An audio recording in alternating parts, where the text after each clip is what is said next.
आजीवन निर्माण किया है अनुराग भदौरिया जी। आज अगर बीजेपी ये कहे तो क्या गलत है? और इसमें कोई भी खोट आज आप दिखा दीजिए। कम से कम जो वादा किया था उसको पूरा तो किया, वरना यहां तो इंतजार में सदियां निकली हैं। देखिए, आपने देखा कि भारतीय जनता पार्टी के प्रवक्ता आस्था में भी बार बार कह रहे हैं कोई कुछ देखे इसमें, कोई कुछ देखे इसमें। अरे आस्था में कोई क्या देखेगा? आपके मन में चोर है, आपके मन में चोर है, आप बार बार चिल्ला रहे, तो चोर है आपके मन में ना। आस्था हमारा निजी विषय है, पब्लिक अफेयर नहीं है। आप क्यों चिल्ला रहे इतना? बाबा विश्वनाथ जी के तो सभी आराधना करने वाले लोग हैं। सिर्फ कहते हैं ना, बम बम काशी डोल रहा है, अखिलेश अखिलेश बोल रहा है। आप जिसके लिए इतना हल्ला मचा रहे हो, उसके अगर आप थोड़ा सा अनुराग जी, हम लोग सब चुप हो जाते हैं। थोड़ी सी आरती आपको सुना रही हूँ। देखिए, शायद मन तो आप पहले हमें बुलवा देते थोड़ा सा। आप अरे आरती थोड़ा ना आपके लिए रुकेगी, मन और चित्त दोनों शांत हो जाएगा। अपनी बात पूरी कीजिएगा, आपको पूरा वक्त मिलेगा। शाम की आरती शुरू हो रही है। प्रधानमंत्री नरेंद्र मोदी आज इस क्रूज के जरिए इस आरती में शामिल हो रहे हैं। और ये देखिए, शाम के इस पहर में पूरे दशाश्वमेध घाट पर ऐसे ही अलग अलग घाट पर ज्यादा। और आइए आपको सीधे लिए चलते हैं। श्वेता हमारी सहयोगी वहां पर जुड़ गई है। मुझे लगता है कि अब बस कुछ सेकंड्स में मंत्रोच्चार शुरू हो गया है। श्वेता, आरती की शुरुआत होगी। जी, जितने भी यहाँ पर पंडित हैं जो कि आरती करेंगे, गंगा आरती करेंगे, वो सब अब घाट की तरफ गए हैं जहाँ से गंगा जल का आचमन करेंगे। और उसके बाद वो वापस जिन मंचों का निर्माण यहाँ पर रहता है जहाँ से गंगा आरती की जाती है, उसके बाद ऊपर वापस आएंगे। मंत्रोच्चार आरंभ हो गया है यहाँ पर, और उसके साथ ही यहाँ पर अब गंगा आरती की शुरुआत हो जाएगी। लेकिन अंजना, मैं साथ ही जो कि आप भी बात कर रही थी कि आरती किसी के लिए थोड़ी रुकती है, वो हर रोज का निर्धारित समय होता है। तो हम देख रहे हैं कि वहां पर वो प्रक्रिया की शुरुआत हो गई। हालांकि अभी प्रधानमंत्री का क्रूज हमें पीछे नजर आया नहीं है। हम उन तस्वीरों को देखें तो वहां पर जो पेट्रोल बोट्स उनके साथ चल रहे थे आज दिन से, वो नावें तो नजर आ रही हैं। हम उम्मीद कर सकते हैं कि कुछ देर में हम यहाँ पर देख सकेंगे। जी, जैसे ही आरती की शुरुआत होती है आप इशारा कीजिएगा, हम फौरन वहां पर आ जाएंगे। बात पूरी कर लीजिए अपनी, भदौरिया जी। 19 मई 2000 हाँ, मैं बोल रहा हूँ 19 मई 2015 में 5.5 करोड़ रुपए समाजवादी पार्टी के उसमें मुख्यमंत्री श्री अखिलेश यादव जी ने दिया था इसी को मंदिर के लिए, मंदिर का फेस बदलने के लिए, उनके डेवलपमेंट के लिए। हमने अयोध्या में भी किया, हमने वहाँ इलेक्ट्रिफिकेशन किया, अयोध्या में पूरा अंडरग्राउंड इलेक्ट्रिफिकेशन किया, हमने वहाँ राम की पौड़ी का सुंदरीकरण किया, हमने वहाँ पे पंचकोसी वहाँ पे पथ बनवाया, चेंजिंग रूम बनवाए। लेकिन हमने कभी प्रचार नहीं किया, क्योंकि आस्था का विषय है। आप देखिए किस तरह से ये बातें कर रहे हैं। इस तरह गांधी जी की आज तारीफ कर रहे हैं, जिन गांधी जी को मानने वाले की ये मंदिर बनवाते हैं, उनको मानने वाले को राजभक्त बताते हैं भारतीय जनता पार्टी के सांसद, उनके बारे में टिप्पणी करेंगे। अच्छा लग रहा है कि नहीं लग रहा है?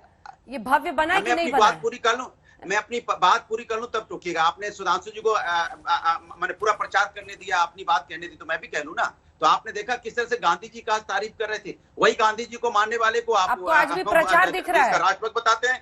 स्वच्छता सुन तो लिए, स्वच्छता की बात कर रहे हैं। जरा लखनऊ रिवर फ्रंट चले जाइए, गोबर पड़ा मिलता है, गोबर जाइए, पूरे रास्ते पर गोबर पड़ा मिलेगा, और किस तरह से पानी बदबू मारता है, आप देख के हैरान रह जाएंगे। आप बात कर रहे थे कि यहाँ पे हम आए हैं स्वच्छता और यहाँ पे सब संदेश लेके आए। बिल्कुल, समाजवादी लोग भी इसी तरह से आस्था का विषय है। हम लोग भगवान को आस्था का विषय मानते हैं, राजनीतिक नहीं। और अब भगवान की पूजा करते हैं, लेकिन उसके साथ हम बेरोजगार। कॉरिडोर देखने कब जाइएगा?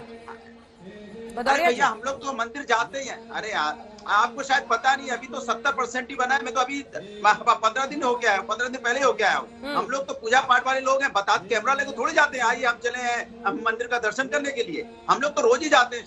ऐसा महीना भर में तो एक बार चक्कर लग ही जाता है। बाबा विश्वनाथ के मंदिर का दर्शन कौन नहीं करता? भारतीय जनता पार्टी की तरह हमने इवेंट नहीं बनाते, लेकिन हम पूजा पाठ करने वाले लोग हैं। क्योंकि मेरा निजी आस्था का विषय है। हम बेरोजगारी, महंगाई पे भी चर्चा करते हैं, महिला अत्याचार पे भी चर्चा करते हैं, जिनमें लोग नाम ही नहीं लेना चाहते, उसको लेने से भी शर्म आते हैं। और जहां तक काल भैरव की बात हो रही थी, काल भैरव और गाय घाट तक रास्ते में चले जाइए, अंजना जी चल नहीं पाएंगे। जरा कैमरे वाले को, श्वेता सिंह वहां पे हैं, जरा उनको दिखा दीजिए कि काल भैरव से गंगा गाय घाट का रास्ता भी दिखा दें कि किस तरह से टूटा फूटा पड़ा हुआ है। क्या मैं यही बीजेपी से पूछ रहा हूँ, आपके कैमरामैन को बोलिएगा कि जो 30% काम नहीं हुआ वो भी दिखा दें। मैंने आनंद फानन में आप उसका कॉरिडोर का उद्घाटन कर रहे हैं क्योंकि आपको चुनाव दिखाई पड़ रहा है, लेकिन काम तो पूरा कर लीजिए। हमने भी तो 5.5 करोड़ रुपए देके उसको तैयारी करवाई थी, लेकिन हमने इसका इतनी, चूंकि आस्था का विषय है, इसमें गाने की जरूरत नहीं होती है, तो 30% काम भी इनसे दिखवा दिए। इस पर हम सुधांशु जी से सवाल पूछेंगे, लेकिन ये बताइए कि ये सड़क ये सड़क आप लोगों ने बनवाई थी, अभी योगी जी के काल में टूट गई क्या? अरे मैं आपसे आप पूछ लीजिए ना, उनका कैमरा दिखा दीजिए, सवाल का जवाब दीजिए ना, सब चेहरा पता चला कैमरा। चलिए ठीक है, एक बार धर्मवीर चौधरी से जल्दी से एक रिएक्शन लेते हैं, फिर चलेंगे जवाब लेंगे, रिपोर्टर्स के पास भी चलेंगे। जल्दी से धर्मवीर चौधरी जी आपकी टिप्पणी, क्योंकि आज जिस भव्यता के साथ, देखिए लोगों के लिए विकास भी है और दूसरी तरफ पर्यटन इसके जरिए बढ़ेगा, ये उम्मीद काशी लगाए बैठी है, इसमें क्या गलत है? नहीं, अंजना जी कोई गलत नहीं है। हमने तो स्वयं भगवान राम की पैड़ी पर जहां मुख्यमंत्री जी ने अपना भाषण दिया था, दिए जलाए थे, आदरणीय बहन कुमारी मायावती जी ने 300 करोड़ रुपए रिलीज किया था अयोध्या में। 47,000 2 कमरे के मकान पुजारियों को, पंडितों को, गरीबों को, सर्व समाज के लोगों को दिए थे। और भगवान विश्वनाथ काशी में भी आदरणीय बहन कुमारी मायावती जी ने 300-350 करोड़ रुपए का एक पैकेज जारी किया था, जो घाटों के पुनर्निर्माण के लिए और बाबा विश्वनाथ के लिए था। हमने जो मथुरा और वृंदावन में गोवर्धन महाराज की परिक्रमा है, उसके लिए भी अपनी सरकार में एक बहुत बड़ा फंड दिया था, 300-350 करोड़ का। तो ये, लेकिन हम इनकी तरह प्रचार नहीं करते हैं। लेकिन न जाने क्यों अंजना जी, मुझे इनके जो स्वरूप है उसमें एक ऐसा दिखता है जैसे एक रावण जो है मां सीता को हरने के लिए भगवा वस्त्र धारण करके आया था और जो है वो अपने प्रपंचों से मां सीता को उठा ले गया था।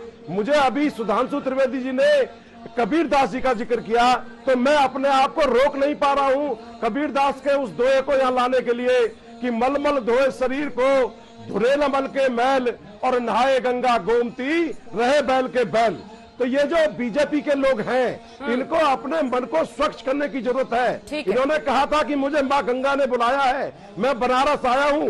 बताएं कि गंगा जी क्या 1 किलोमीटर भी साफ हुई?